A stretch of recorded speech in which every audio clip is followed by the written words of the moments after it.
Kasooka okwebaza Mukama kubanga atukuumye nammwe ate abakuumye. Ekitiibwa n'ettendo kimuddire ne baganda baffe abali ebweru tubaagala nnyo. Yes, tubaagala nnyo era tusaba Mukama Katonda ow'ekisa ayongere okubalabirira mu nsi ezo ze mulimu ezitali zammwe. Olunaku olwaleero ndeese maaza. Yes, nsinga biseera ng'era bwe mumulaba. Mleese olunaku olwaleero nga ze bambi okutunyumiza. Story eno erimu obujulizi, ezaamu amaanyi, eyigiriza, kwegamba esomesa. Naye ng'ate esinga kukwata ku bazadde. Gwe ng'oli eyo ng'oli muzadde, olina omwana w'obuwala, olina omwana w'obulenzi, osuubira kuzaala mwaka guno oba ogujja like oli eyo naye ng'oyagala nawe kuzaala oba ng'osuubira kubeerako n'omwana. Leero gwe nsinga okwetaaga. Amazzi azze okutunyumiza ku lugendo lwe ng'akula. Obulamu bwe bwali butya? Like azze okutunyumiza ku bintu bwe bityo, but trust me, olugendo lwo terwali lulungi. Teruwooma yadde n'akamu era ng'ensonga eva ku bazadde. Abazadde agamba baamuyisiza ddala bubi. Yakula asosolebwa, yakula tayagalwa, yakula nga like otuuka ewaka oyinza okugamba oba si we bamuzaala naye ng'ate amaka go ge galimu mama we ate era ne taata we nga mwali. Amaka go galimu abakyala basatu. Yes, abakyala basatu kati nga abakyala abo their co-wives ate ng'era baaluganda. In that baali baaluganda baali beeyagala nnyo. Baali beeyagala nnyo era mbunga tosobola na kumanya nti bakazi bajja naye ng'ate era baali bakazi bajja. Mu kweyagala nnyo okwo kati nga kikonfuzinga maaza okumanya ani yali maama w'omutuufu. Kubanga nga buli omu amugamba sinza kuzaala, buli omu amugamba sinza kuzaala, nga ne maama we mwennyini takkiriza na maaza kumuyita mami. Ekyo nno kinene kubanga omwana gw'ozadde watuukira okubanga tayagala omuyite mami. Aba yakukola ki mazima ddala ekyo? Kiki kyaba yakukola? Banaye abazadde mukyuse mumanye sometimes abazadde batusasula because of the material things nga balaba oli ayina, oli tayina, oli atrayinga, oli ali well off. Ne batusasula because of that whereby ffe abaana tetwerabira. Naye abazadde bo beerabira. Ayinza okukola ekintu kati nawe look at mother. Emyaka gy'alimu akyakijjukira. That means tajja kukyerabira. Ayinza okusonyiwa naye taswa kyerabira. So bamama abakwano, abazadde abalungi basaba mukyuseemu ate abasinga mu biraga. Omwana n'abeerawo naye ng'amanyi nti nze tebanjagala. Kino kye kintu ekyasinze obubi. Omwana kwe kubeerawo ng'amanyi nti nze tebanjagala. Kibi nnyo nnyini ddala era nze mbasaba mukyuseemu. Mama mazza wuyo kamukuwe naawe obeere ng'omwewulirirako. Yes. Tubikule ku Bayibuli zaffe. Kigambo bulijjo kye mmanyi naye nga neebaza Katonda kye yampadde. Sijja kwongerako wadde okutoolako. Nazuukuse ku makya very early in the morning ne nnyingira okusaba kwange. Saba kwange kwabadde kulungi nnyo nnyo nnyo nnyo nnyo. Tukwatagana ne Mukama wange Yesu. Nenfuna okubeerawo kwe nennyumirwa nnyo. Simbaneti bwe yayingiddewo ne mugamba timbadde ne Mukama wange Yesu ebintu binyumye. Mukama waffe yeebazibwe. Kisa kya Katonda kyabaddewo kyensaba kibeerewo nakati eri obulamu bwaffe.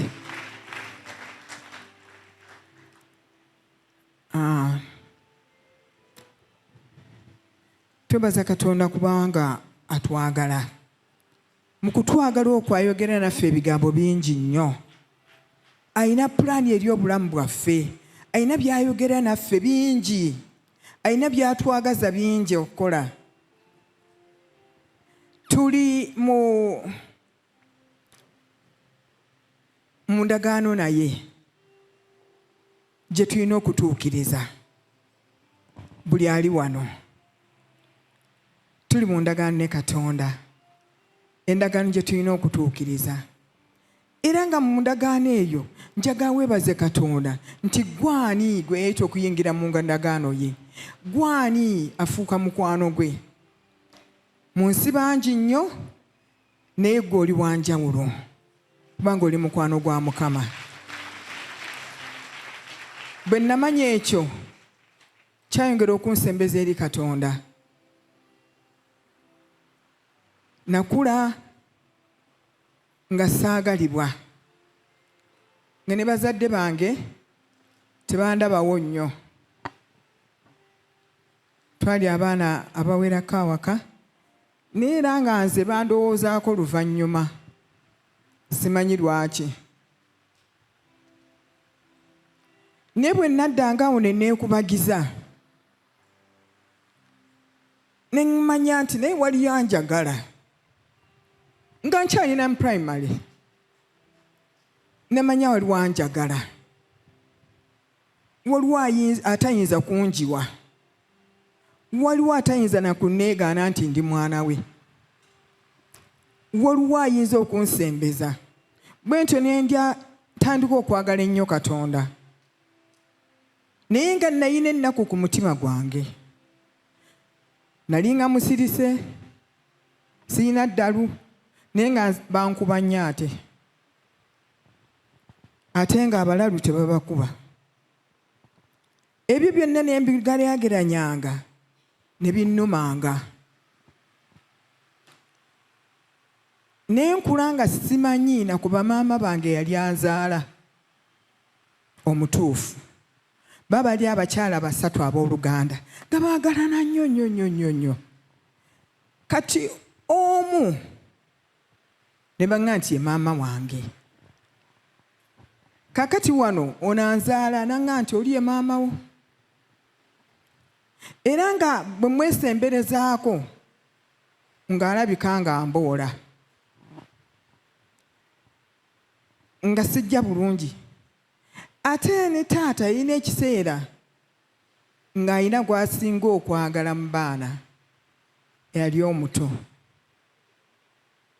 Bw'atyo maama oli n'andaga nnyo omukwano n'antwala omutima.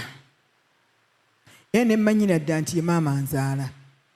Naye bwe nkulamu ne ndandika okulama ate nga mpulira ebigambo nti nedda oli ye maama wo. Nakyebuuza lwaki tanzikiriza muyita maama wange, lwaki ansindika eri? Neŋŋamba nti oba kiki? Nga kinnuma, ye taata omutuufu nga mumanyi era nga bwe bali, naye ng'ekinnuma kunneegaana. Wandiŋŋambye nti oli muganda wange maama wo, nkitegeera, naye sinze nkuzaala, oli akuzaala. Kage naye kulanga ekintu ekyo kinnuma okunneegaana. Bingi ebyandaga nti baali bamboola, bingi ebyandaga nti nze ndi wanjawulo ku balala abaana. Naye nkulanga mbitegeera, nga ne bwe nsaba ekintu ndwawo kifuna. Ne bwe natuuka okufumbirwa, maze okulokoka, nagenda ne ŋŋamba maama oyo ne mugamba nti maama, nfunye omusajja ngenda kufumbirwa mpeta. Yaseka n'agwa eri n'akuba akakulu. Kwegana enkyewuunya. Naye mu mpipi yonna nafuna omuntu anjagala. Nafuna Yesu. Bwe nafuna Yesu, omutima gwange gwawummula. Ne nfuna emirembe, ne nfuna essanyu. Ne mmanya nti omuntu mu nsi atayinza kukuyibwa ali omu yekka ye Yesu. Atayinza kwegaana, atayinza kugema, atayinamu kantu konna. Bwe ntyo ne mbeera maaso ga Mukama mulava empitirivu ennyo. Ate naye nankola bulungi n'andaga okwagala. Ndi muntu ayagala ennyo abantu ne natuuka ekiseera